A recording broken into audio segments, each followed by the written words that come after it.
Yeah, it's okay. Let's get right into this, okay? The first thing I wanted to do was preface this by saying I want to put a disclaimer. Disclaimer, right? Because this is something I noticed with our last educational stream, and it's something I noticed with all of the attempts we make to introduce new concepts and new ideas to you guys, or at least present old concepts in new ways. I'm going to add a disclaimer. Disclaimer. Right? And what are we going to say here? We're going to say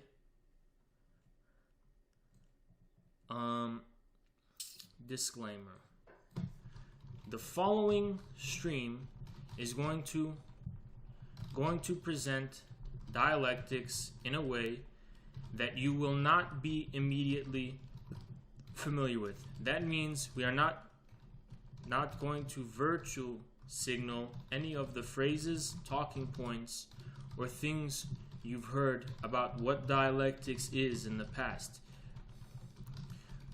We're going to start from scratch based on simple common sense and hopefully relate what we arrive at to some of the things you're familiar with.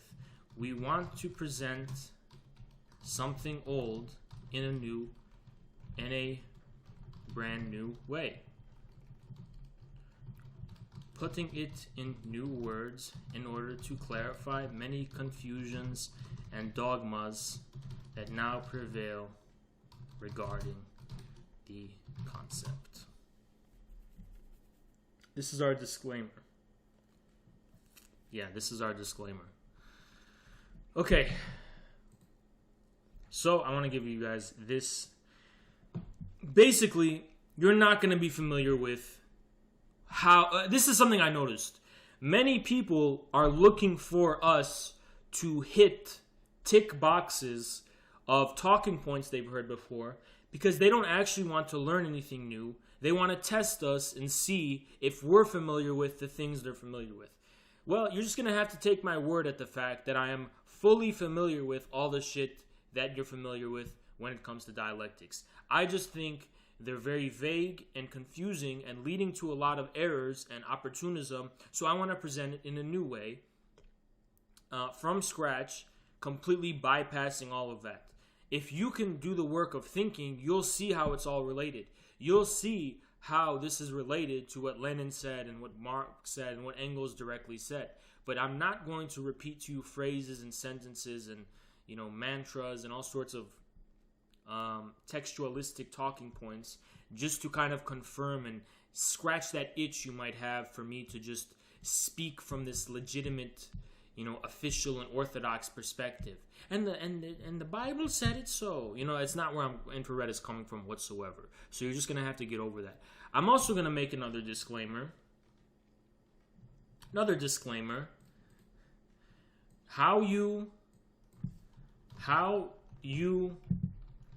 What you take away from this stream is going to be entirely up to you. No matter what we say or how we say it, people are going to try and say it is completely meaningless bullshit that makes no sense whatsoever and is ultimately the equivalent to saying nothing at all.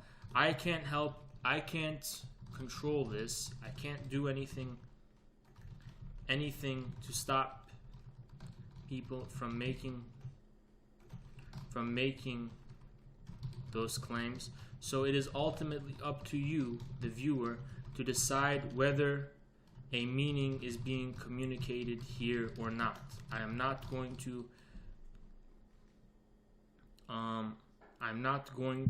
try and convince you that I'm a human being trying to communicate something meaningful for a reason. You either accept this assumption or don't.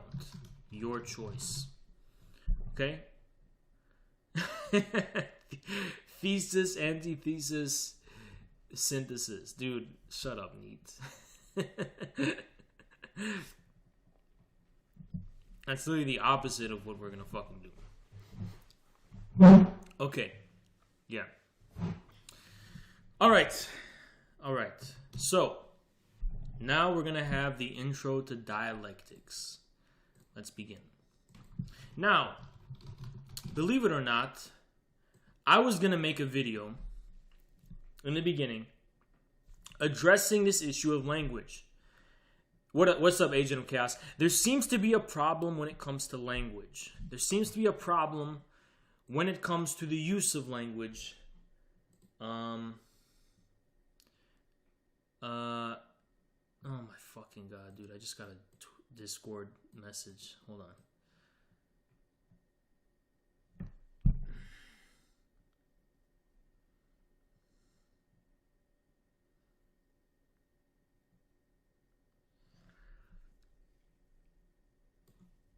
Oh my fucking god. Okay.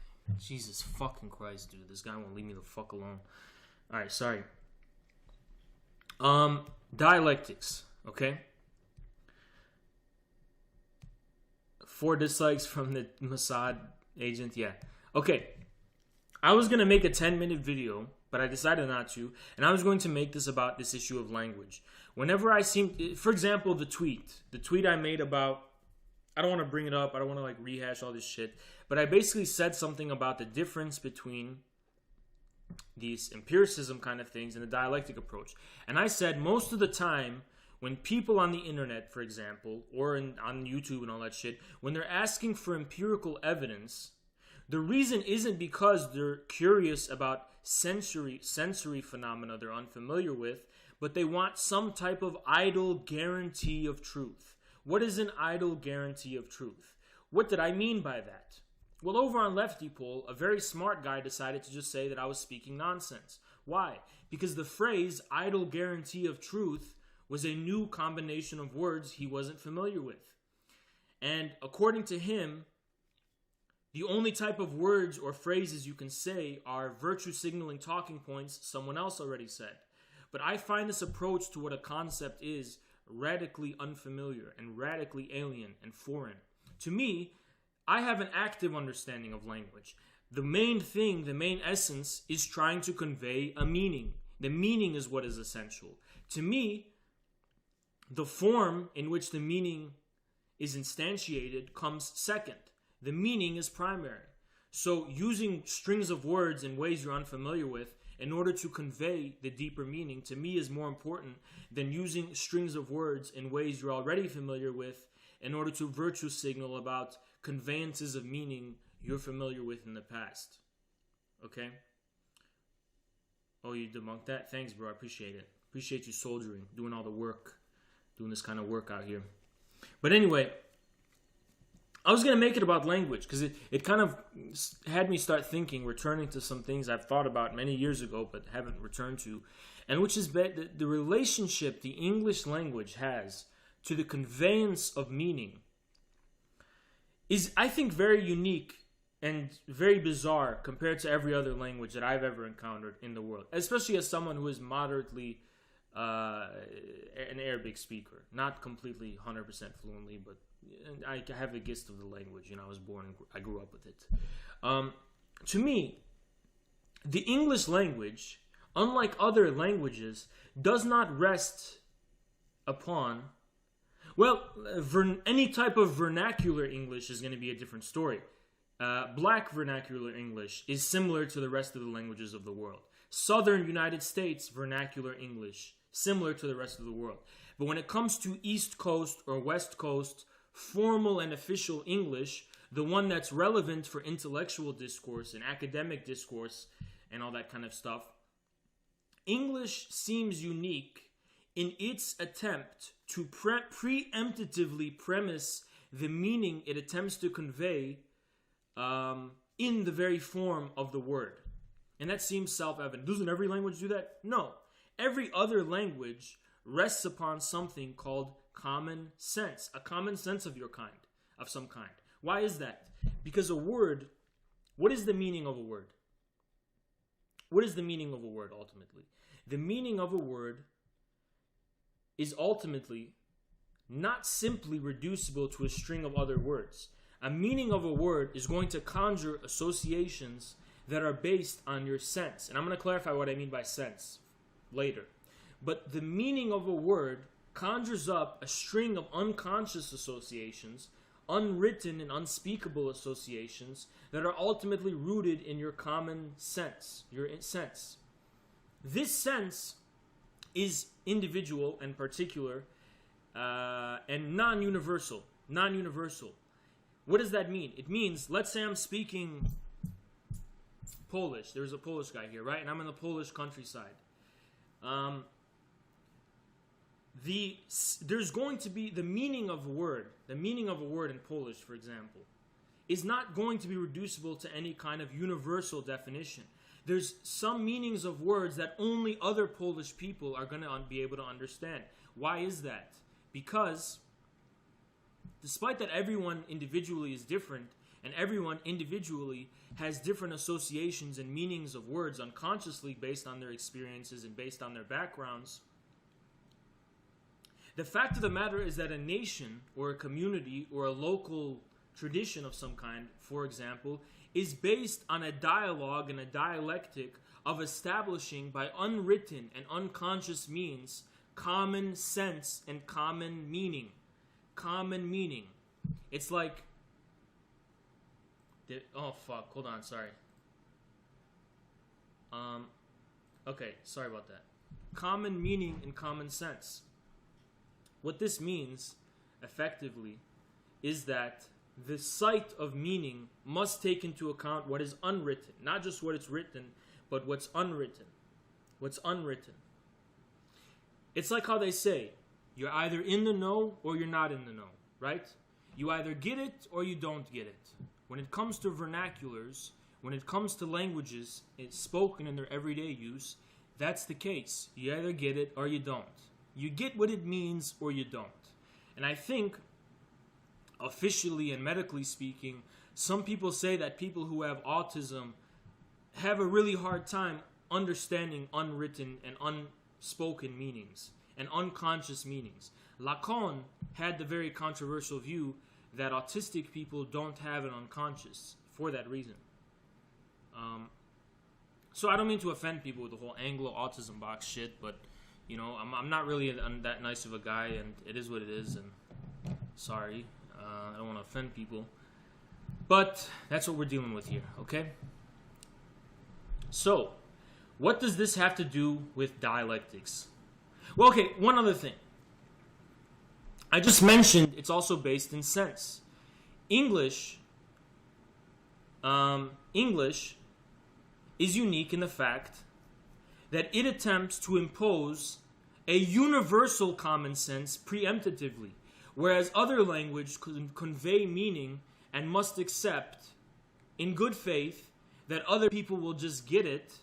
English tries to define the meaning preemptively and contain the meaning in the word against the void, not against the determinate addressee, such as the person in your community, such as your countrymen, such as the people in your nation or in your community or in your locale or a definite other person, which requires a dialectic of mutual engagement and the construction of mutual meaning.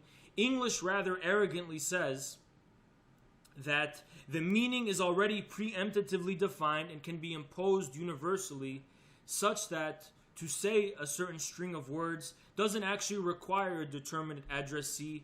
The word itself self-contains the meaning, qua the void even. Qua even something like the void. It is meaningful even qua the void. How have the English come to justify this? In this sense, English is the first modern language. The reason is because, for them, they have reduced the deeper sense of words, the deeper unspeakable sense of words, to the empirical sense, to the literal object reducible to the five senses: touch, smell, sight, hearing. This is all you have to go on in the English language.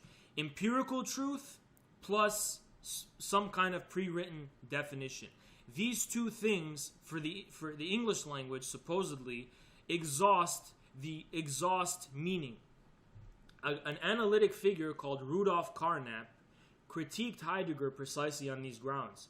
For him, empirical truth and discrete, predefined definitions encompass and define the whole of human meaning. The whole of human meaning can be reduced to this. But most people in the world who have English as a secondary language have as their primary sphere of communication a somewhat criminal language. They have a language which they know can never be made enunciable and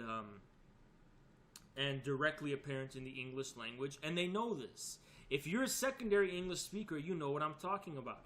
There's something subversive, there's something almost criminal and off the books about speaking in a non-English language within a formal English setting.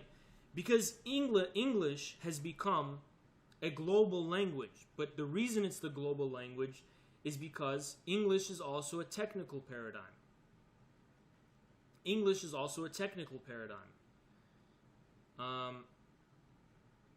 What I mean by that is that English, as the first modern language, doesn't have as its primary object human conveyance of meaning and communication, but some type of relation to the inhuman, estranged, let's just say technical forces of production.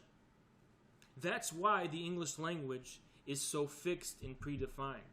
It's pegged to a predefined, empirically airtight and absolutely scientifically certain meaning, because this scientific certainty is operative in modern technology, for example, or in formalistic modern anything, in modern form in general, legal, whatever. Matt J, not really. Well, Poland is not based. Well, it depends on the context. Maybe within Poland, this isn't the case, because everyone just speaks Poland anyway. But I guarantee you, if you're an immigrant in the United States and you're living in a Polish community, your native Polish language is going to feel criminal, in a sense. With French, there's a lot of context words that change meaning. English really is more predefined with words. Exactly. You look like Baked Alaska. I don't know who the fuck that is. That's like a food, right? It's a cake. Okay, anyway. Okay. Why am I talking about language? What does that have to do with dialectics? Well, etymologically, I don't know if I'm pronouncing that right. Etymologically, dialectics, just responding to chat, Haas. Oh, okay. Dialectics, sorry, I fucked that up. Dialectics has its roots in dialogue, discourse, debate, some type of back and forth conversation. Sorry, I just got a message on Twitter by Ginjit.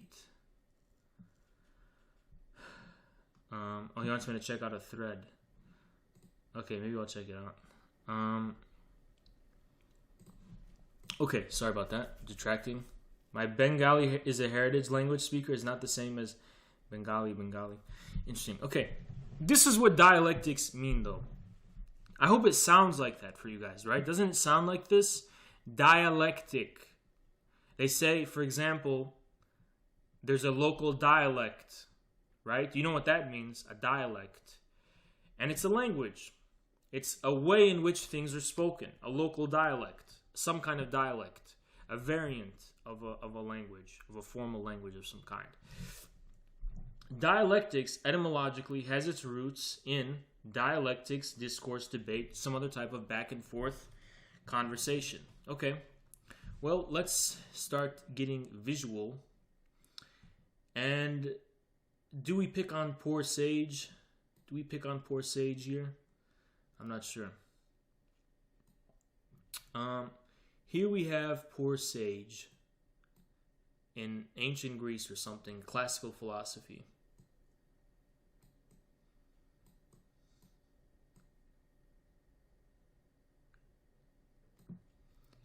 And I'm being very generous with how I'm drawing him. Sage speaks, and another person responds. I know this is all really simplistic. It's taking too much time to illustrate a very simplistic point, but maybe some people like to see it visually. Someone else responds, right? Here, a dialectic is initiated. Why? Why is something like a dialectic initiated by this encounter right here?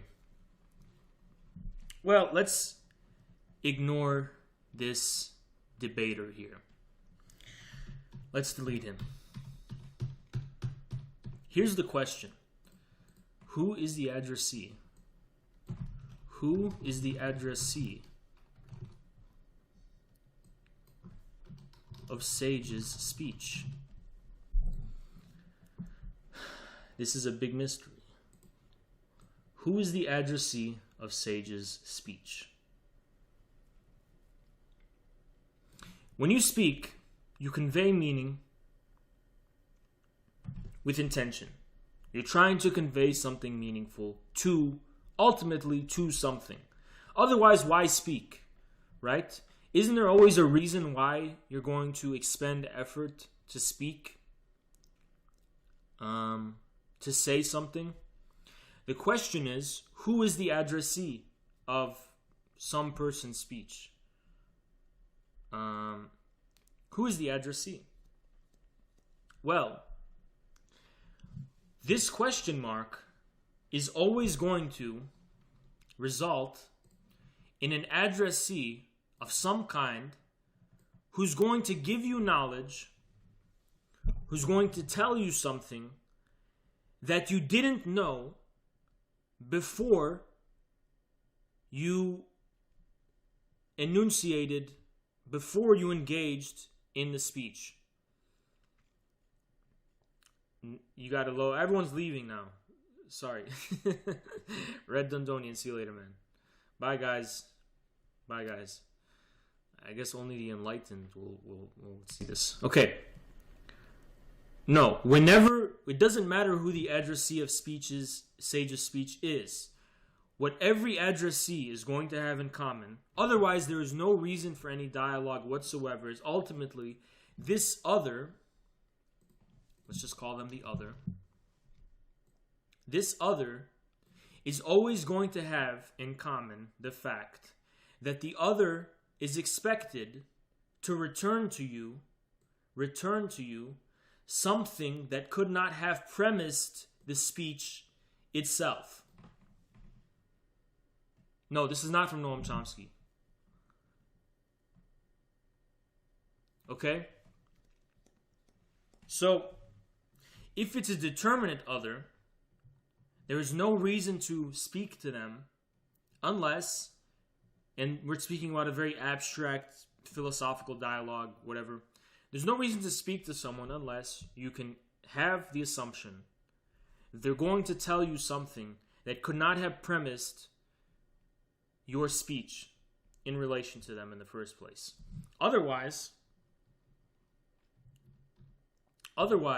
speech is not communicative. It is not a dialogue. Otherwise, it's not a dialogue, but a form of domination. If you are absolutely certain about the content of your speech, irrespective of to whom it may be addressed, your goal is not to receive something from the other, which could not have premised your speech. Your goal is some kind of domination. Not just giving orders. It can even be an SOS. Come, please help me. But you're ultimately exacting a result. You're trying to exact a result of some kind. Maybe I should not say domination. I should say order. It's an order, right? It's an order.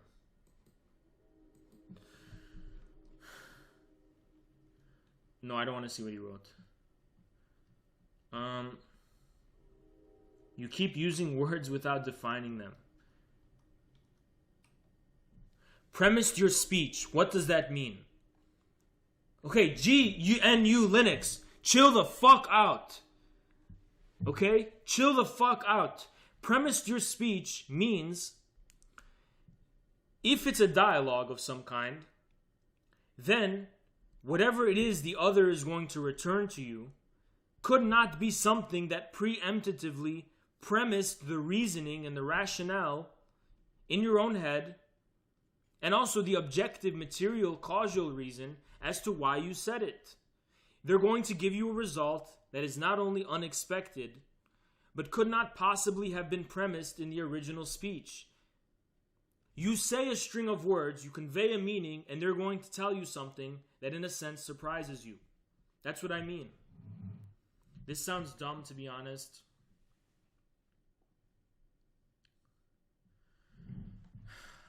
Okay, I'm just trying to begin somewhere simple, guys. This isn't easy stuff. Okay? Okay, you can't use the word in the definition. What are you talking about? What are you talking about, GNU? Why? What do you mean you can't use the word in the... What does that mean?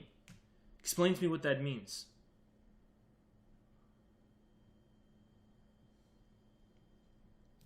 Explain to me what that means.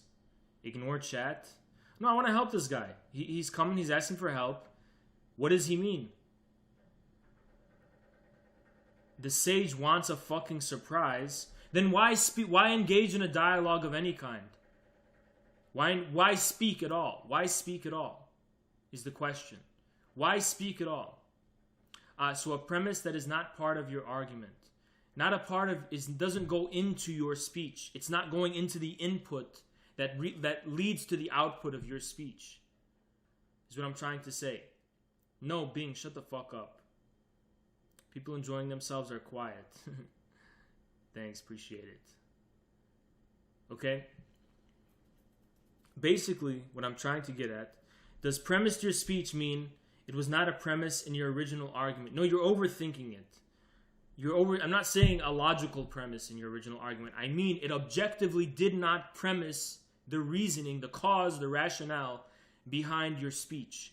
It did not objectively premise your speech. It was not part of the input that gave rise to your speech in the first place. Okay?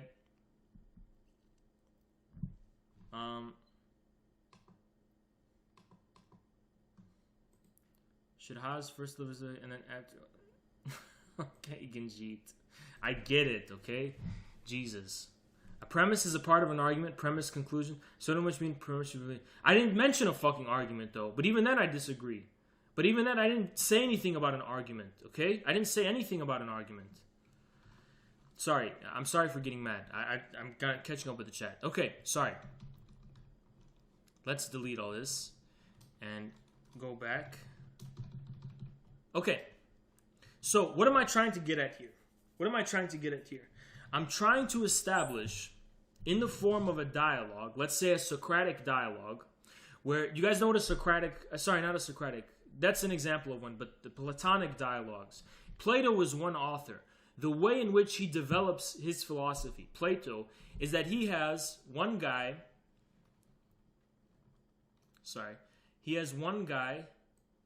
here. Sorry, let me copy that and then paste that. He has one guy, flip vertical, no, fuck. Flip horizontal. He has one guy, Plato, right? Plato is right here. He's the author, one author, okay? He's using both of these as his puppets, right? For his dialogue. Why is he doing this? Because Plato is developing his philosophy, his dialectic, by having one guy say something, right? One guy's going to say some shit. And then another guy's going to say, probably, he's going to respond. Or he's going to say the exact opposite thing. Through this, Plato recognizes there is some kind of outcome, constructive outcome. Why is that? Why can't it just be a monologue of one guy talking? Why is there necessarily an other Why is it necessary that for Plato, for example, it could be anyone, there is necessarily an other who must say the opposite thing or respond? Because I'm adding too much lines. Because if it was just a monologue, Haas starts shit spamming. Okay, sorry.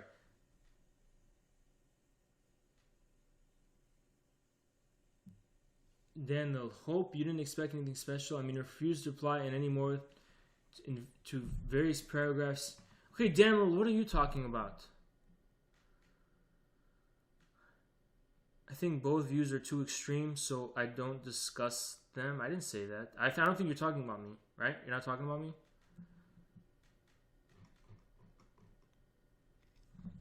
Sorry. Okay. The reason it's not just a monologue, that's that Socrates didn't write. Okay, fine, Genji. I'll just focus on this. The reason it's not a monologue, only a monologue, and he needs another person to say the opposite thing to get it going, is because for him, another person, let's say this guy, is giving embodiment, giving expression, embodying the necessary ground of otherness that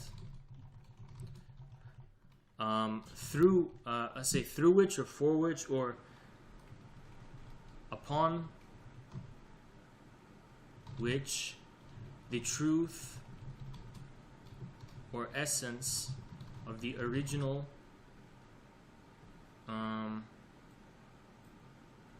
claim can be clarified. Okay, this is a really big paragraph. The truth or the essence of the original claim can be clarified. When I say something, or the person giving a monologue says something, okay? What up, Sky Lethal? When you speak or say something, you don't necessarily know what it is you are saying. Remember what I said about Anglo language, right? With Anglo language, you are already certain as to the meaning of what you're saying. Here, your speech is addressed to some kind of absence, some kind of emptiness.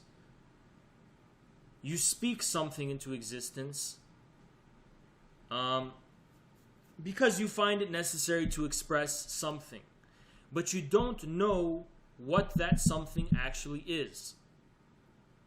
Another person who's initiating a dialogue or a dialectic, for example, will give expression and embody the ground of otherness upon which what you are trying to say can actually be revealed. Because, and why is this? Because, sorry, let's go delete this. Because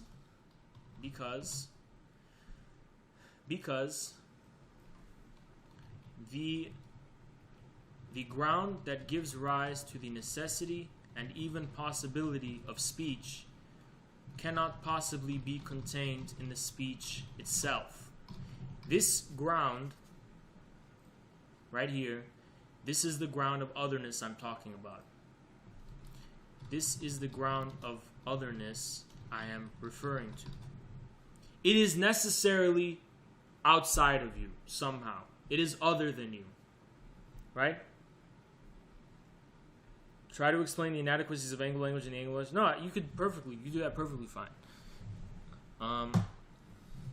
It's just people are confused about what you mean when you use the English language. Is the problem. Okay, this is the ground of otherness that I'm referring to. The very ground that gives rise to the necessity and even possibility of speech. Plato, for example, gives expression to this otherness in the form of another person.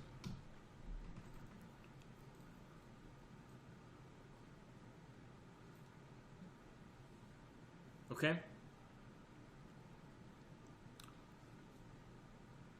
Form of another person. All right. Okay. What have I just established right now?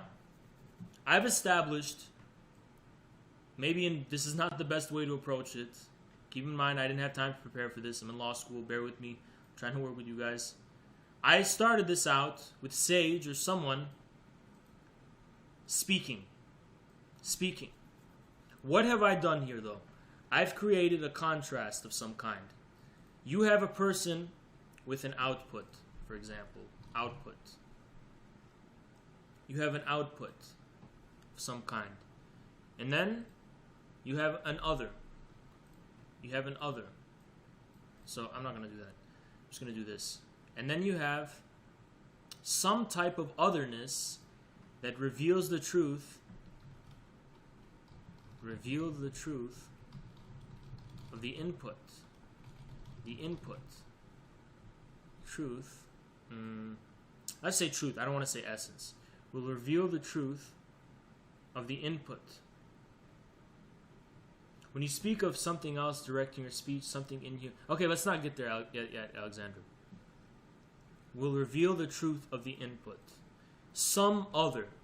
Some type of other. Other. Some type of other. He doesn't know. Because. Why is this? Why? Because he doesn't know. Because he doesn't know the input. Because he cannot contain the input that premises his speech in the output. He cannot. I need to make this smaller so I can say more. He cannot contain the input that premises his speech in the output, at least so far as he knows. Knows. And this is important. At least so far as he knows. Fuck, man, I wanted to make it smaller. Okay. And I know this is shitty and complicated, but this is he. See this? He cannot contain the input that premises his speech in the output as far as he knows. This other is going to reveal to him something that could not, as far as he knows, premise his output. That's why he speaks an output in order to discern what he himself is trying to say. Can we get some background music? Turn you on. It's like a university lecture. I know this is so hard. This is so hard. Let's just roll this back. I know this is not a good start. I know I'm not doing a really good job here. But let's just roll this back a little bit. Let's just roll this back a bit. And I want to start with something maybe you're more familiar with. Let's roll this back. Okay, let's roll this back. Sorry, I'm not doing a best job. Let's roll this back to metaphysical dualism. Right? Metaphysical dualism.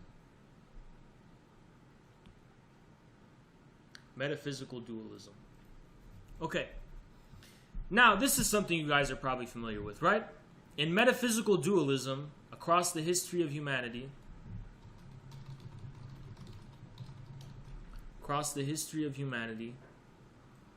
you've got what?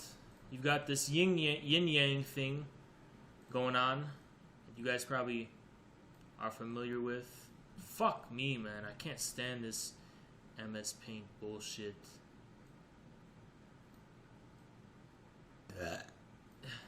Sorry.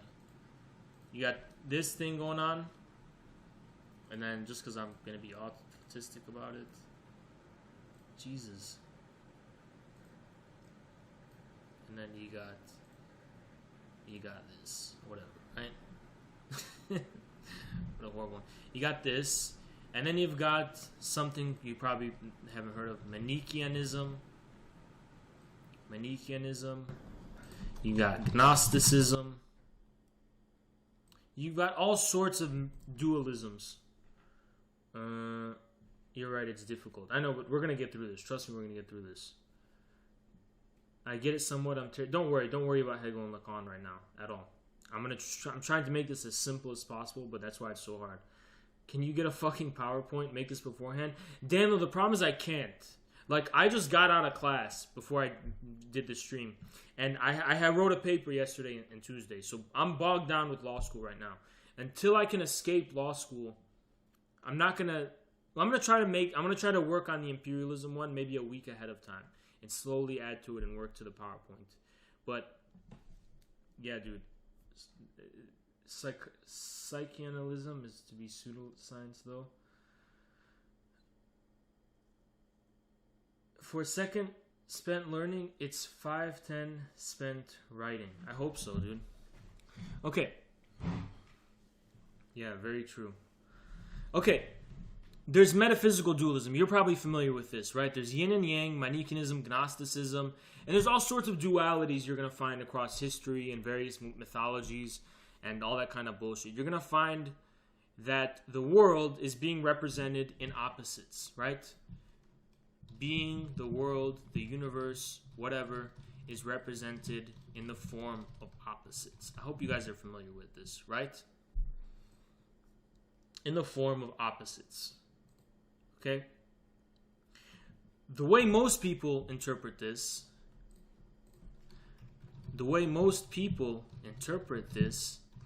is two metaphysically positive entities that contradict one and another.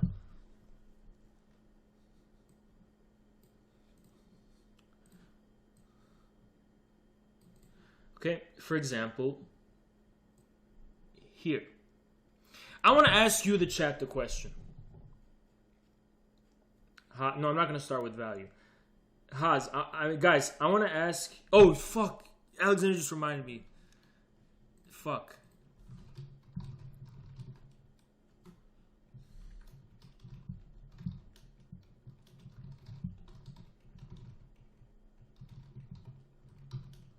This is the most important anchor point for all of this. This one right here. All the gods. This is the most important one. Sexual difference. Man, woman, masculine, feminine. This is the primary means by which metaphysical dualism is given expression in relation to some kind of sexual difference. I can't believe I just forgot that. See how fucking tough this is for me? Yeah, sorry. Okay. I want to begin here. Right here. Right here. Most people, I want to ask you to chat the question. Why is two so privileged across the history of human civilization and in general? Why is there metaphysical dualism? Now, in today's universities, you have an attack against binary logic. Binary logic.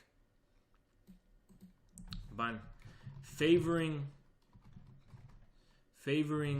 pure multiplicity and pure diversity instead.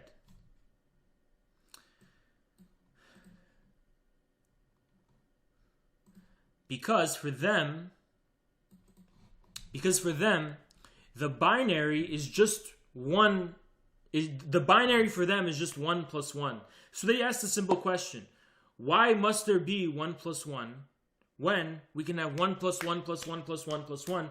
Why 1? Why not 2? Why 2? Why not 3? Why not 4? Why not 5? Why not 6, for example? This is the basic, and then you're going to see this kind of logic expressed in other places, even in physics. What do you have? You have many worlds theory, and then in analytical philosophy, you have another type of many worlds there's many possible languages and many possible worlds and many possible whatever. You know, it's like it's this privileging of multiplicity, right?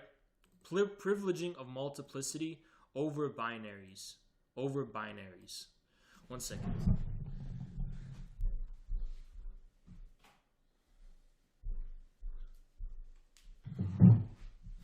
Okay. Sorry.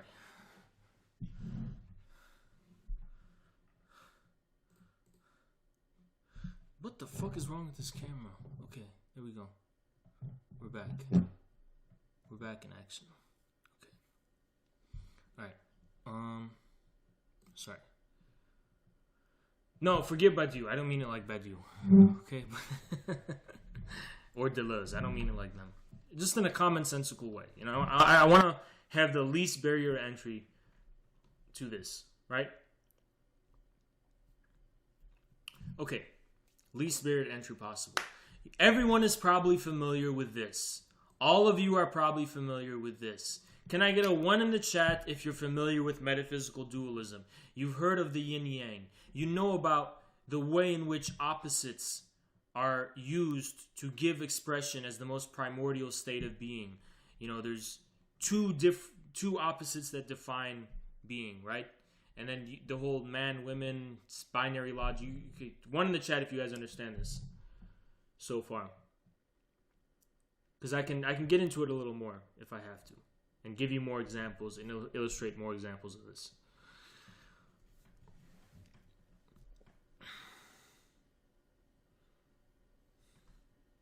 Everyone gets it. That's awesome. Everyone seems to understand. Okay, great. Okay, thank you. We don't have to dwell more on this. Okay. Now, I want to focus your attention now on this little box. And we're going to save this box while we delete everything else. And we're going to... Okay. I'm going to save this box. The way most people interpret metaphysical dualism is 2 positive entities that contradict each other. So you got a 1. Okay, sorry. I'm going to do this. You've got 1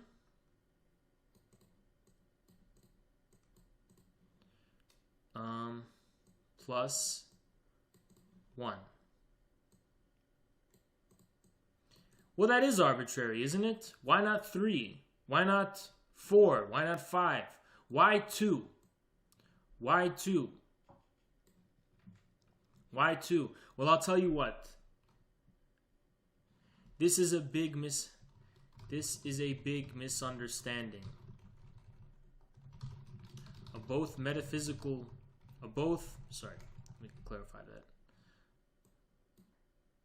Both the origin of why metaphysical dualism is so prevalent and why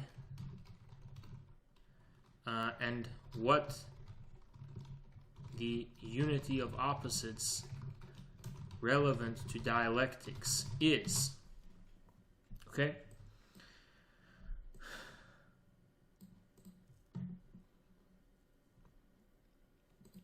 This is a big misunderstanding.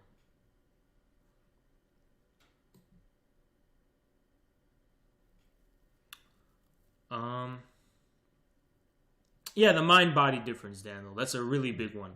Mind-body dualism is one you guys are probably familiar with as well. And that's also sexed and gendered, right? Body is female and mind is masculine.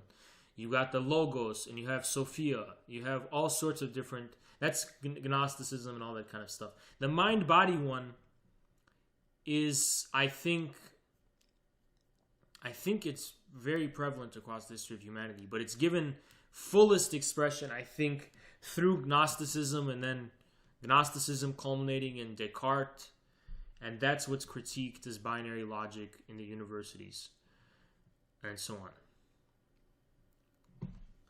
Okay? But this is what I want to focus your attention on. It is not that metaphysical dualism is arising out of an arbitrary imposition of just privileging 2 ones. Because in that case, Why not 3? Why not 4? Why not 5? Why not 6? Yeah, base versus superstructure is another one. Which is also why, in most ways, people use base versus superstructure. It's undialectical. I'll explain that more later. But let's get rid of this. Here's what we need to keep in mind when it comes to dialectics. Dialectics, it always begins with one. Dialectics is actually monotheistic. It's so controversial on this shit I'm gonna say. Sorry. Always begins with one.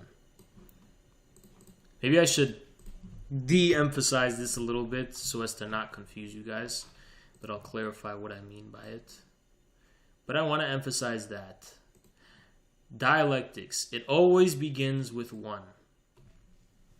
There is always a striving and an orientation to what is ultimately one thing. One thing. Thing. Two is merely the most initial, primordial, and immediate expression given to a difference that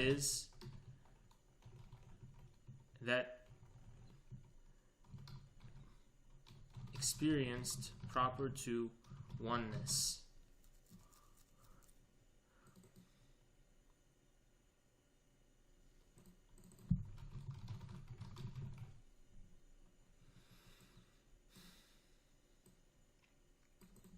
You've got one thing first. You've got one thing first. You understand? You've got one thing first. Two merely is the most initial expression given to the fact that, and here's where I'm going to say, the form, instantiation, and box, if you will, we give to oneness will always necessarily enter into contradiction with its real content. Actual and real content. There is some kind of difference. Metaphysical dualism is never actually an arbitrary unity of two ones. It's always trying to give expression to this primordial distinction, if you will, guys, this is another issue we're going to have with these education streams, is that you're looking for who I'm referencing, and you're looking for which authority this is citing. But I am just trying to get you guys to think about this independently. Don't worry about how I'm arriving at this. Don't worry about who's the background. I'm not talking about Mao. I'm not talking about Badiou right now. I'm not talking about Zizek right now. Okay? Let's think actively instead. Let's just think actively. Right? Let's try to think of it independently. So it is like multiple conflicting deities being merged into one super. I don't know how you're drawing that. I don't know how you're drawing that. I just said you begin with one. Okay? Now, the multiple is a different story right now. But you begin with one. When you're concerned with dialectics and the abstract, it's always because the only reason there's a unity of opposites, the only reason you privilege opposites is because you're dealing with one and its otherness. One and its otherness. Its own otherness. This otherness is that one. Do you understand? This otherness, proper to the one, is the one estranged from itself somehow. The form and the content, for example. Being what is so funny? And you being what is so funny? What's so funny being? I'm trying really hard here, okay? What's so funny? Tell me what's so funny. Is this like the essence of something and the appearance? Sure, that's another way of putting it. The essence and the appearance.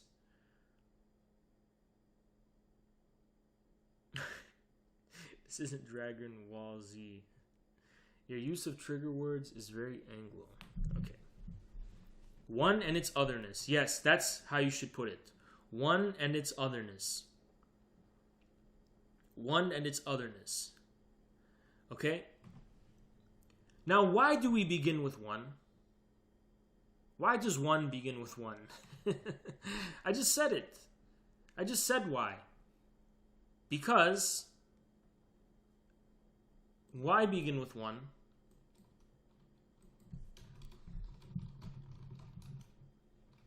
Because one begins with one.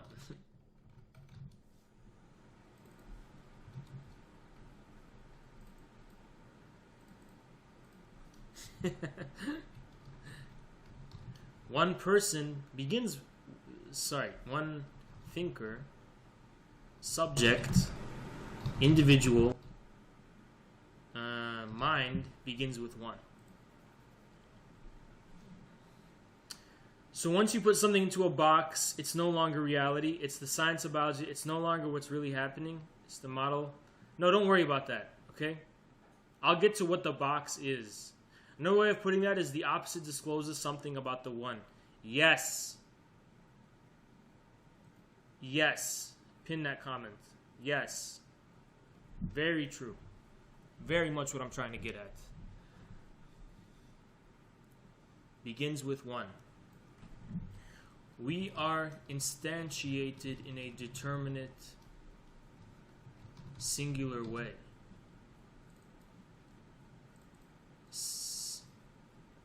Determinate, singular way. Fuck, I lost the text box. I can't edit it. Singular way. Singular way. Our object is always one. One. There's always one. Fuck this text box, man. God fucking damn paint. Insofar as our speech, our thoughts, our mind, etc., etc., is determinate and itself singular. What up, Kangaroo? What's up? In mathematical optimization theory, duality is the principle that optimization problems may be viewed from either of two perspectives, the primal problem or the dual problem. The one defines the opposite. I'm not that familiar with that. Gotta go. What up? Alright, see you later, Agent Chaos. Okay. Why begin with one? Because one is a determinate, singular way. Our object is always one insofar as our speech, our thoughts, our mind is determinate and itself singular. In a sense, ontology is monotheistic itself. When we ask what is being, we're asking what is something. What is a something? That something is ultimately implied as one something, one being, right? Being itself confronts us as one thing. And even when we divide it into several things, that's only insofar as those several things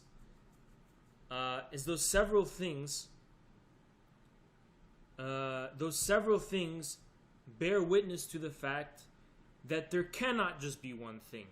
There's multiple because there cannot just be one. For example,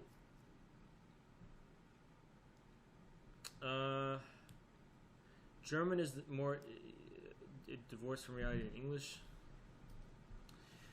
Okay. I wanted to clarify this about metaphysical dualism. The difference between masculine and feminine, in contrast to what they teach you in the American universities, for example, there's no transphobia on my part. I'm not like Paul Cockshot or whatever. But I'm going to just say this, because anyone who's saying otherwise is lying. This difference between metaphysical dualism between masculine and feminine is giving rise, is the very expression, for example, of a dialectic between form and content, between night and day, for example, darkness and light, body and mind. These distinctions are proper to every human civilization. Now, all human other civilizations do have a sense of multiplicity and so on, but this multiplicity is ultimately coming from branching out from this original difference. Man versus woman isn't dialectical. Okay, but you know what I mean, gentle Ginjit. You know what I mean? I mean masculine and feminine. How much do I need to smoke to understand this? I don't know, dude. Metaphysical dualism is trying to give expression to one thing, ultimately one thing, which is being. It is not an arbitrary privileging of two for no reason. It is trying to give expression to one thing, being. Being itself.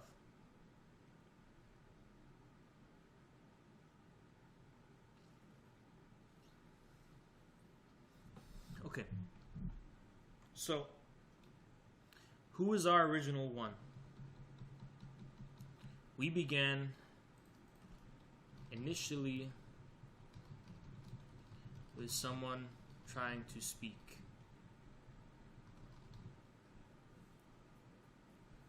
One person with one addressee.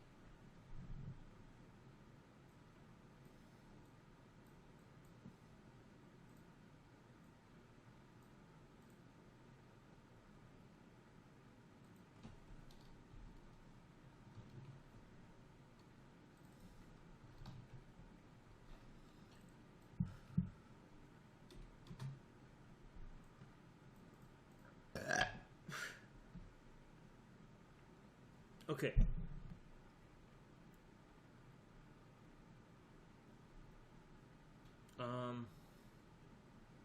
Its otherness is negative.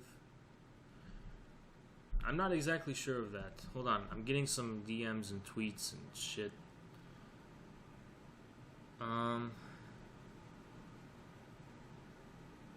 Start using what? Okay, sorry.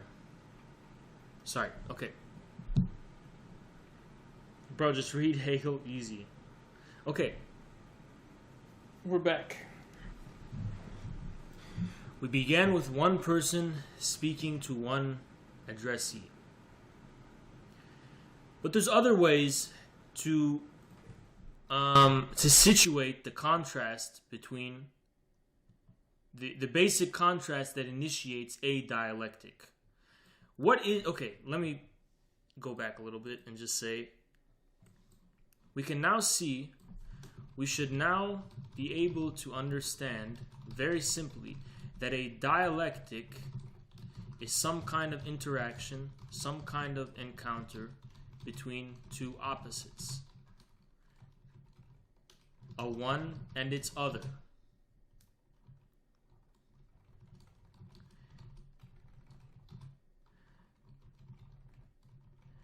The object of dialectic unifies them both as ultimately one being.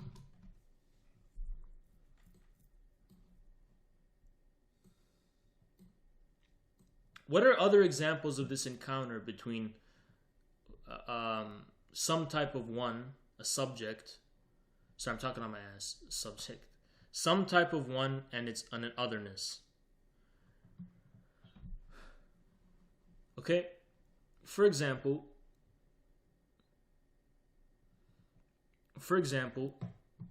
we have a person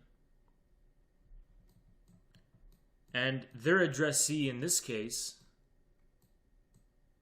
maybe this is a crazy person, their addressee in this case isn't another person, but is nature. Nature. Nature, for example,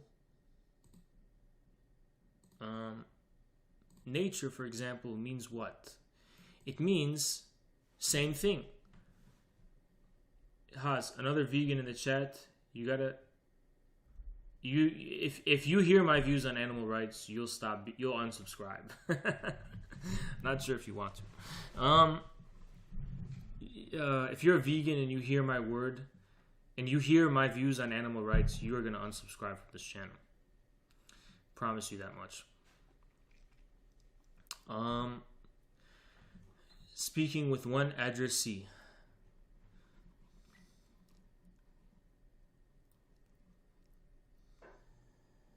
Okay. This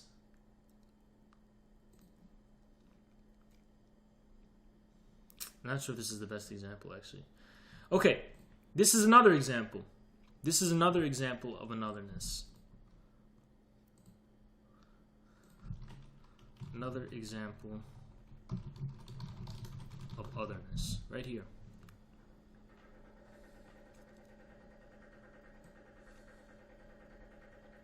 Another example of otherness.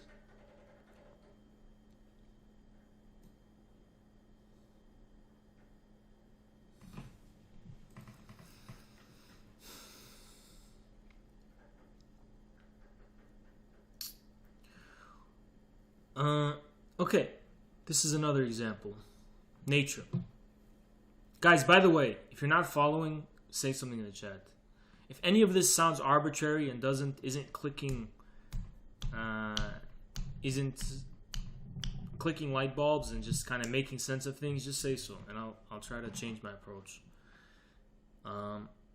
Like I said, I need feedback. I need to know where you guys are, right? Because this shit is not easy. Another example of otherness is nature itself. Okay? Now, here's something else I want to say. I know this is kind of schizo, this is all over the place. In a way,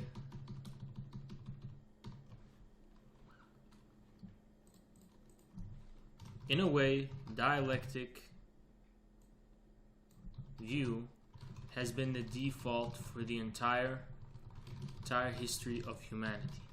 For the entire history of humanity, there's always a sense of the unspeakable, sublime,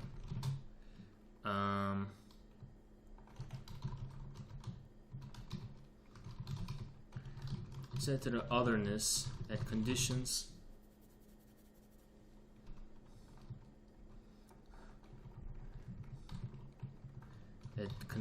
the possibility of meaning, speech, reason,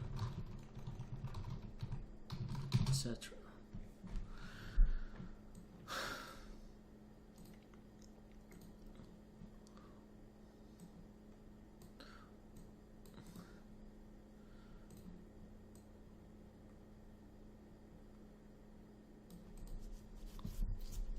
Okay. But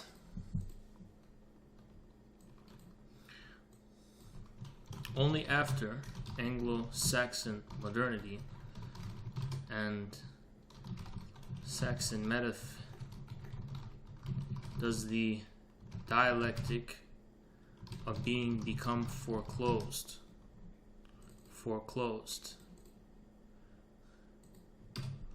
Only here is there a striving to arrive at oneness, at the object as reducible to one form, and premised by one universal, self-subsistent, and absolutely self-certain form.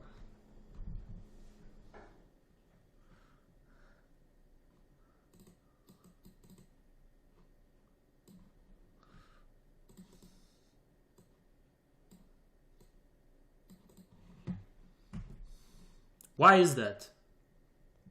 Why is this? Not just like what is the reasoning behind me saying this, but why did it actually happen in reality?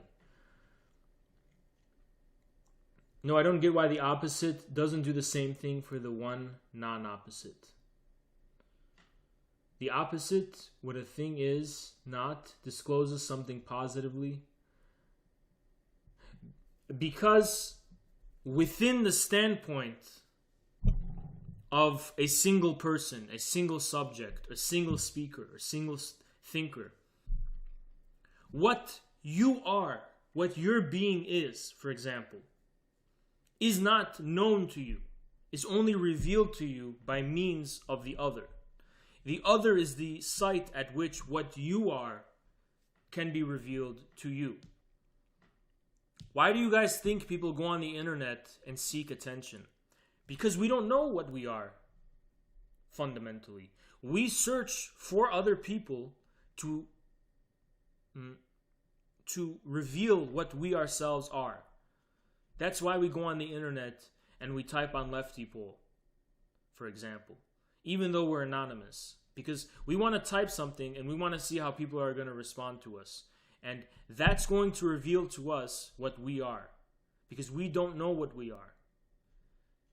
Should I be thinking in terms of electric charge? No, don't worry about that. That's way too metaphysical. Don't worry about that kind of stuff. But I am already revealed to myself. That is my ego. But what is your ego, for example? What is the content of your ego?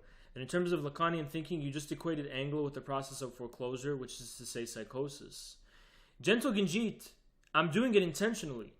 According to Lacan, normal experience of normal reality, which I interpret as experience of modern normal life, does result from foreclosure, is a primordial form of psychosis. Yes, I know that. I say that intentionally. There's also Heidegger's foreclosure of being, I think, which is what I'm aiming at a little bit more. The foreclosure of being itself, of the question of being. Being itself becomes foreclosed, and we only can speak now of particular beings. Being as such becomes foreclosed to us as something that reveals itself in a novel and unique way.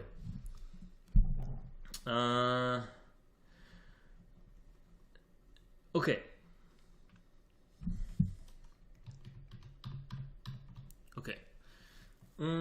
To proceed now.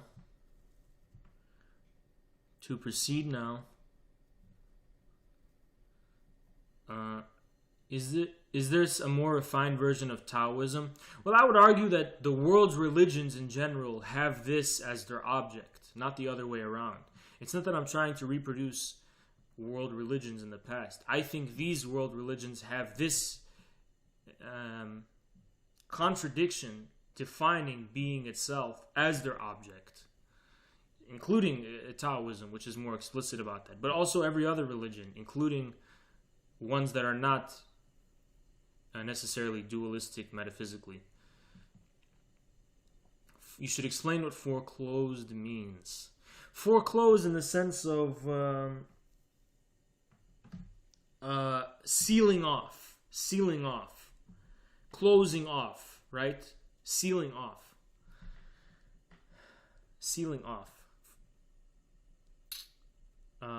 Closing off. Okay. All right. So we can recognize a simple difference.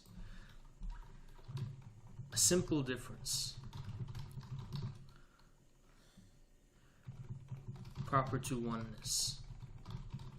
Something and its other. Form and content. Something is and its actual content. Form something is and its actual content. For example. But how does it come to pass that the object of dialectic is itself revealed as one thing, one sight, one disclosure of being? Okay, this is the topic question. that I want us to focus our attention on. I haven't had psychosis in the past. Does this mean I'm foreclosed? Well, that's why I don't want to talk about like Lacan. You know, people it's interpreted in a psychiatric way and over-identify with it. Why are you on the infrared stream, for example? Ooh, interesting question. Alexander is going with the deep question. Okay, I'm just kidding. Let's focus our attention on this. We can recognize a simple difference proper to oneness, something and its other, the form of what something is and its actual content. But how does it come to pass that the object of dialectic is itself revealed as one thing, one disclosure of being? Well, why don't we relate this to this issue of socialism? Why are most people socialists? What does socialism mean, for example, for most people? It means, here I am.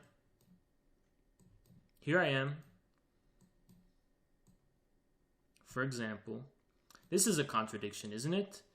I'm here, I'm sad. And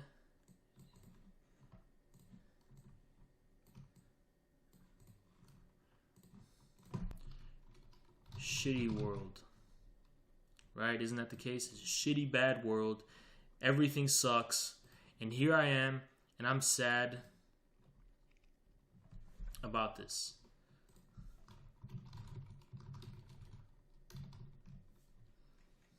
Okay. Isn't this a contradiction?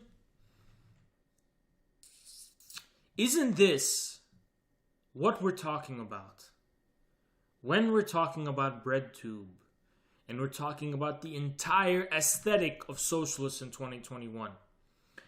Doesn't this ultimately, though, doesn't this ultimately imply a type of arrogance? Isn't this also kind of arrogant?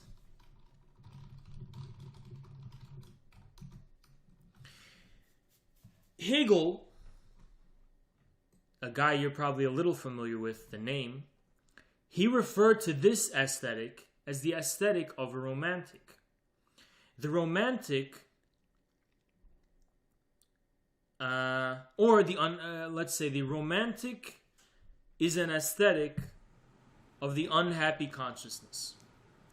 The unhappy consciousness, according to Hegel, is an initial encounter with the fact that, gotta move this here, initial encounter with the fact that the inner self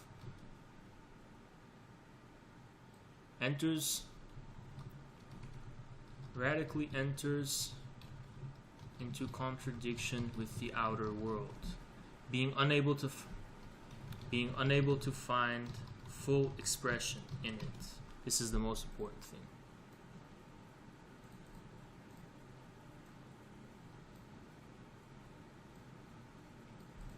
So what does the socialists do and say? Socialists say this is a shitty world. And how do they arrive at the conclusion that's a shitty world? Because the world does not reflect what is within them. The world does not reflect the striving, their inner striving to be realized in the world. Instead, they're confronted with a contradiction, and they're confronted with imperfection or whatever, right? Yes, gentle Genjit, exactly, it's the beautiful soul we're talking about here, okay? The socialist says the solution to this is to change the world.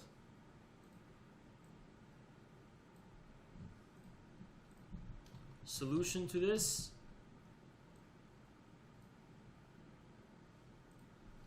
The world must be itself be changed. So what is going to happen now? Am I going to be Jordan Peterson and say, no, you have to change? Clean your own bedroom before you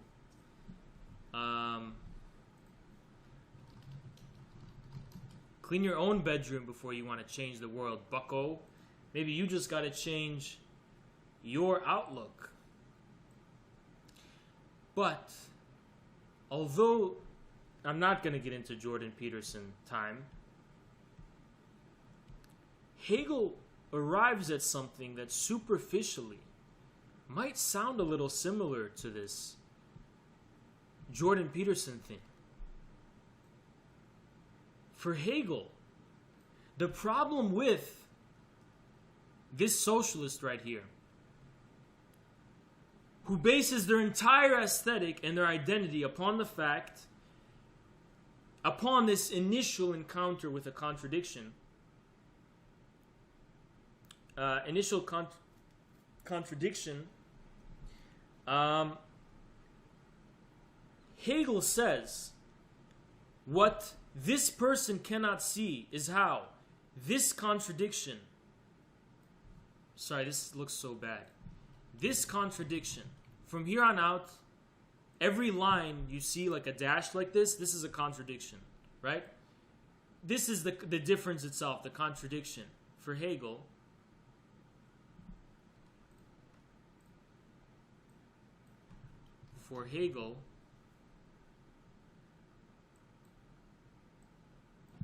is actually proper to the very object, the world itself.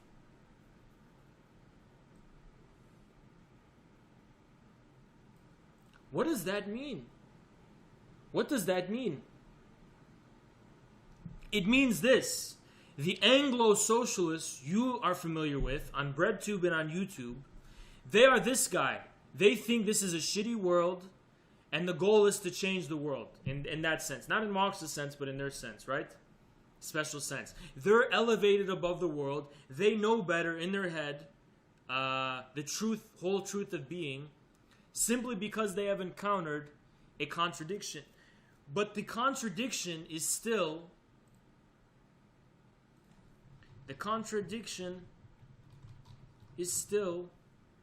purely subjective. Oh boy, this is such a mess. But this is still a purely subjective contradiction. The only source of the contradiction here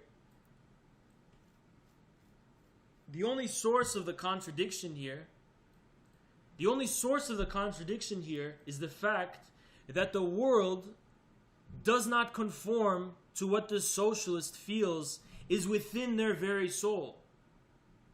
But what Hegel says, according to Hegel, what Hegel says is that to recognize the contradiction as itself objective means that you recognize the difference, the contradiction, as proper to the thing itself, not just something that dwells inside of your heart, but is actually proper to the object itself. The object, the wound, is already reconciled. This is what Hegel means by the wound on the cross. We only see the world as shitty, but we do not include in the world the very contradiction that we experience in a purely subjective way. If we did include the contradiction that we experience purely subjectively as a feature of the object itself, paradoxically, this is the source of an immense reconciliation. Why is that? Because for Hegel, for example,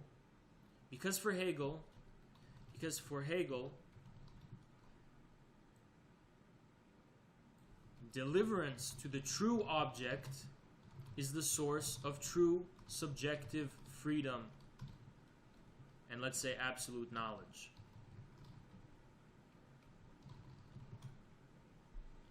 When we recognize the contradiction as proper to the object itself, and not just something that is instantiated subjectively as the difference between ourselves and the world, we put the contradiction to work. We see the contradiction as the object itself, and we see it as something which is the source of a continued development of some kind.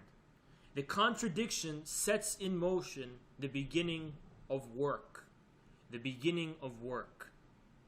The beginning of work. Why? I gotta clean this mess now and explain why. And I'm gonna save this little arrangement and get rid of it too, so I can bring it back and make it smaller. Why? Make it much smaller. How about like this? This is good size. Uh-oh. Make it smaller. How about like this? This is good. Okay, I'm fine with this. Alright, put this here. Okay. Why is there reconciliation? Because this whole thing becomes proper to the object itself.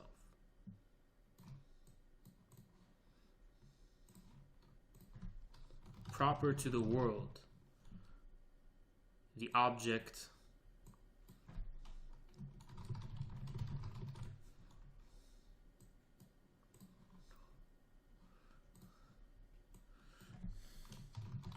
contradiction.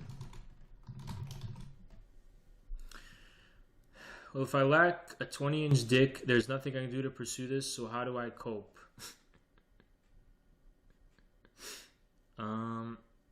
Yes, Aliensk, subjective destitution. Perfect answer. Contradiction. What is the implication of this? The implication is simple. The implication is simple. The object, the world, society, is no longer taken or expected to be a whole form, the deviation from which was the prior source of disappointment and unhappiness.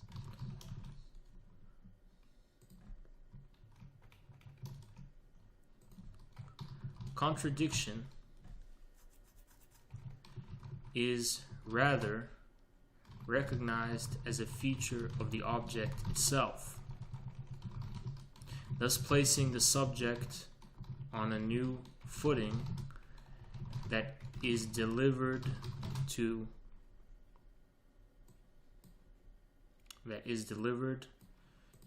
a relation to the world,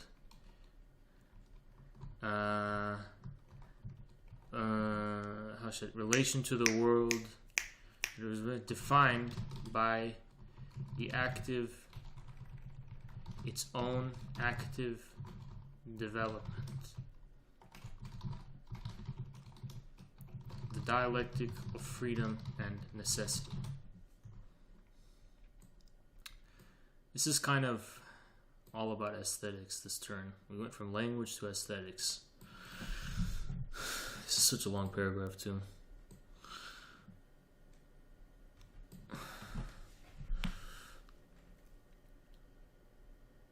So anything that you pursue is your other, even if it is something in an ideal self of some kind. Not necessarily. The other is going to be the objective response you're going to get in that pursuit. You're going to pursue, for example, an ideal self, and reality is going to spit out something completely different than what you expected to be your ideal self. That is the expression of the otherness. It is only when there's a response to you that it's an otherness. Your stream is covering the box. The Anglo box? No, I know what you're talking about. Don't worry. Here. If I accept I will always be lacking in anything, then why pursue anything? Well, what is the object of that you can pursue? If you recognize it's not that you will always be lacking, Daniel. It's that the object itself is lacking. The object itself. And why is it lacking? It's only lacking from a subjective perspective. In actual reality, the object is positive in such a way that you subjectively experience it as lacking. But this subjective experience results from a feature, an objective material feature, proper to the object itself. I feel like this would make much more sense if it was another language than English. I don't expect you guys to get this right off the bat. This is just an intro. And it's not the best intro possible. But I want you guys to take something away from it at least. Something away. Nice. I just saw that. Nice. I just saw that link, Ginji. Nice. Now you guys can see, on a deeper German idealist perspective, why I say we're living in socialism. Partially the reason why I say we're living in socialism is because I want to combat what Ginji rightly recognized as what Hegel called the beautiful soul. I want to combat this aesthetic of socialism. You see, this aesthetic of socialism. If we say we're already living in socialism, and so the meaning of we already live this way, the meaning of we already live in socialism is that socialism is no longer confined to a little box in our heads forever set against the world. The very contradiction that gives rise to our socialistic subjectivity is recognized to be proper to the object, the world itself. Hence, the world is already socialist. That's what I'm arriving at. See? Maybe you have terminal Anglo brain rot? No. It's not going to make sense at first. Nice, I'm going to come back and watch this one later. Thanks for the good work. See you later, Saw Prolet. Appreciate you being here, man. See you later.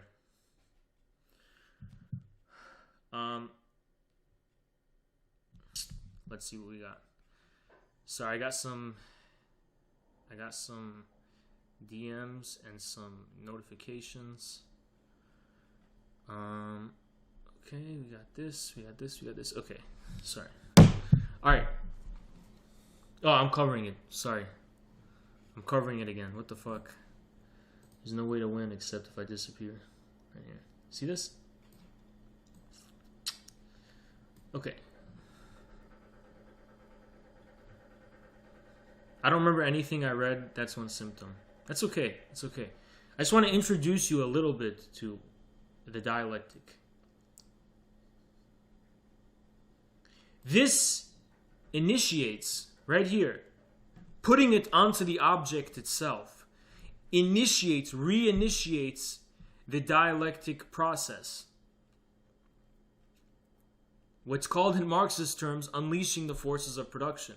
You become subjectively attuned to the dialectic of freedom and necessity, and you become delivered to this process of the unleashing of the forces of production. I have a long journey to go. Don't worry about it. A lot of people take years and years to understand this stuff, you know? And I'm trying to condense a lot, you know? You love this lecture, Captain Delicious? Thanks, man. I appreciate it. Like I said, I didn't have time to prepare for this, and a lot of this is coming off the top of my head. And I'm trying to take into account what I would expect you guys to be at. And that's why it's just, I'm stumped a lot, you know, because I'm just thinking about what should I say, you know, and what will make the most sense. Okay.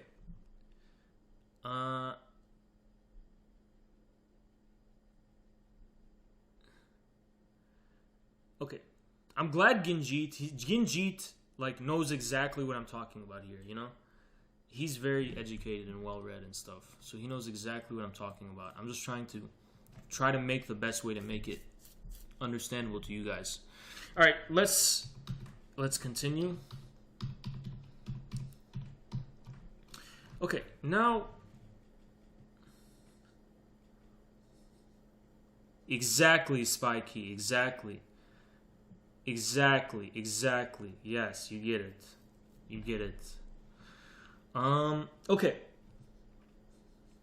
Okay. Dialectics. I want to try and work with your guys' associations when you see this word dialectics. Above all, what you should be thinking about. Above all, what you should be thinking about when you see this word is the tit for tat, haha tits, the tit for tat, the back and forth, the movement of something to its opposite, nothing, and back, all inscribed, all proper to one object. Ultimately, one object itself. A dialectic refers to a movement that every form, every discrete form and tangible form necessarily enters into contradiction with its own conditions of existence in a way that cannot be preemptively defined, known, or contained within the form itself.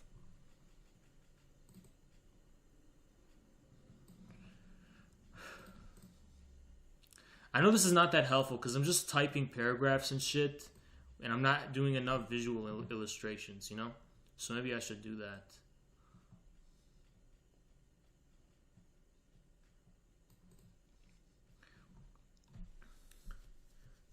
I know I'm being off topic here, but when I hear the word dialectics, the first thing that comes to my mind is different understandings of dialectics. Western versus Eastern Marxists had, which itself is dialectic. Absolutely, absolutely. Guys, all of this comes together, okay? The East versus West difference is a dialectic. The rural versus urban is a dialectic. Town versus country is a dialectic. Mind versus body is a dialectic. Marxist materialist dialectic means there's a unity of opposites. So it is a search for grounding these contradictions in such a way so as to arrive at their objectivity. Their objectivity. The contradiction is itself material object, a material object. The contradiction is itself what is material. That's why I speak of substantialism as Anglo-Saxon 17th century metaphysics. Within substantialism, the thing that is material is already a predefined form of some kind. It's a tangible object in the colloquial sense of our word. It's an object like this water bottle. It's an object like an apple. It's already a predefined form. But the object relevant for dialectics, materialist dialectics, for example, what is so material about the object is not the fact that it is sensuously real, only sensuously real, but that the contradiction reveals itself as objective in a way that cannot be contained, for example, in a previous grounding of the dialectic. The example of this is Hegel's dialectic. Hegel's dialectic attempted to ground the very subjective appreciation of dialectic itself in ultimately one form. Philosophy, through philosophy. Marx simply continued the dialectic. He said, Hegel, can't you see that in this movement of arriving at absolute knowledge, having exhausted the whole extent of philosophy and the movement of philosophy, you have merely arrived and commanded, if you will, compelled an encounter with the otherness in actual reality that is the proletariat. The proletariat is the concrete disclosure of a unity of opposites. Namely, and this is kind of separate from dialectics, the proletariat, just so I can put it like this, the proletariat, a concrete manifestation of a contradiction. And what is this contradiction? What is this contradiction?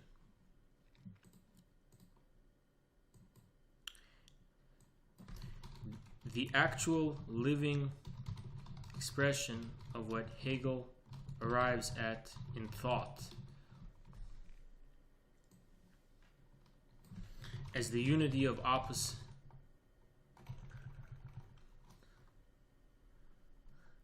I know I'm being... Oh, okay. Philosophers only interpret the world, the point is to change it. Neat, trolling, as usual. The actual living expression of what Hegel arrives at in thought, primarily a scandal for philosophy, since it debases the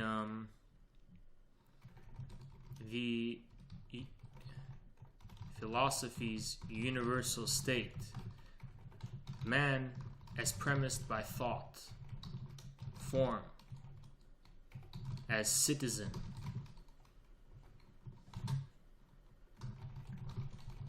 proletariat is a hole in the edifice of Hegelian universal statehood, modern statehood in general.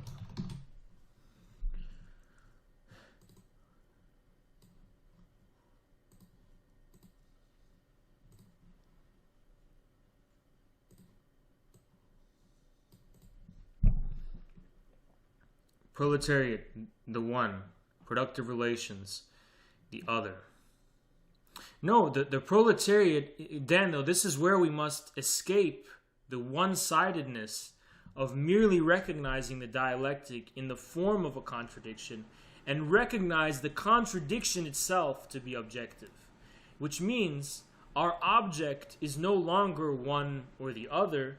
Our object is the very essential contradiction for which the distinction between one and other is a secondary expression, subjectively of. Meaning, the proletariat is itself a concrete unity of opposites. The proletariat is itself the concrete unity of opposites. The unity of opposites between what? From the perspective of the universal state which attempts to premise man by some kind of form, the citizen. The citizen. The proletariat is the living contradiction, the unity of opposites between man and his material, actual, sensuous, Marx, and living reality, and the modern form of citizen. This is the unity of opposites that defines the proletariat.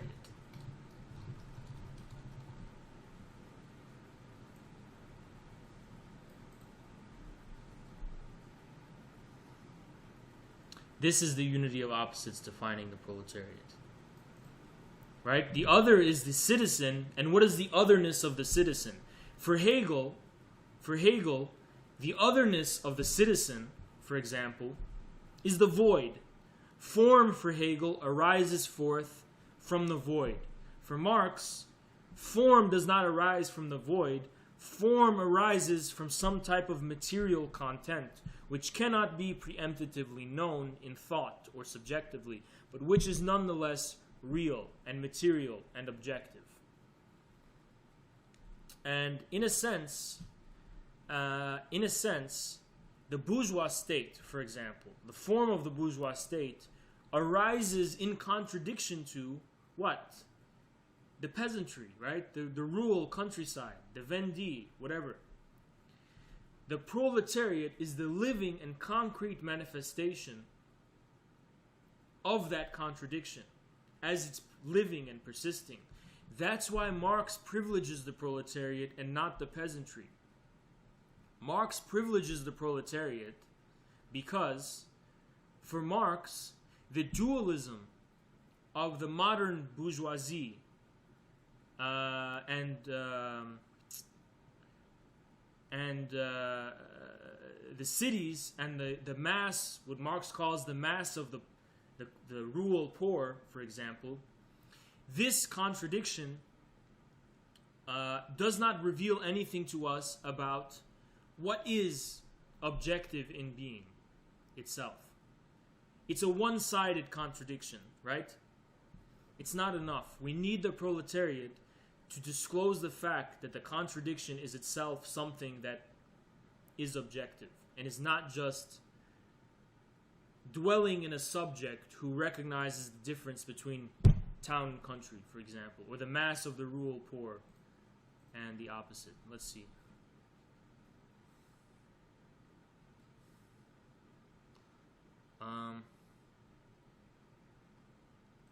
Wow.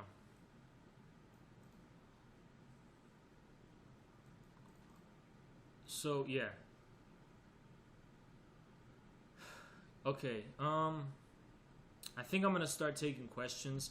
We're really kind of going down in viewers. Even though we peaked at 80, which is fucking crazy, guys. Fucking crazy. But this is probably a good time to just start taking questions. Unless you guys want me to explain some more stuff that I can think of. Maybe I'll think of more things that I wanted to say that I forgot about.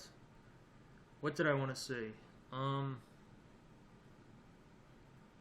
don't know. This is the intro. This isn't going to be the last educational stream about dialectics. Maybe I'll say that. Say this.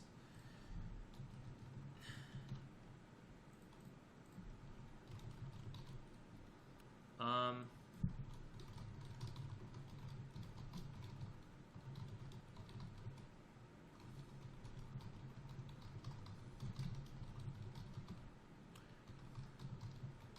will be much more prepared. I want to get the ball and get you guys thinking in new ways about dialectics.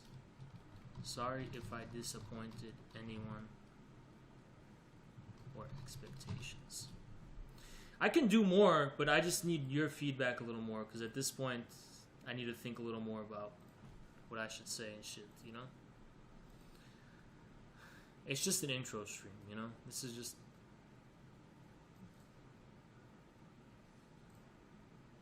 It's just my best attempt at an intro.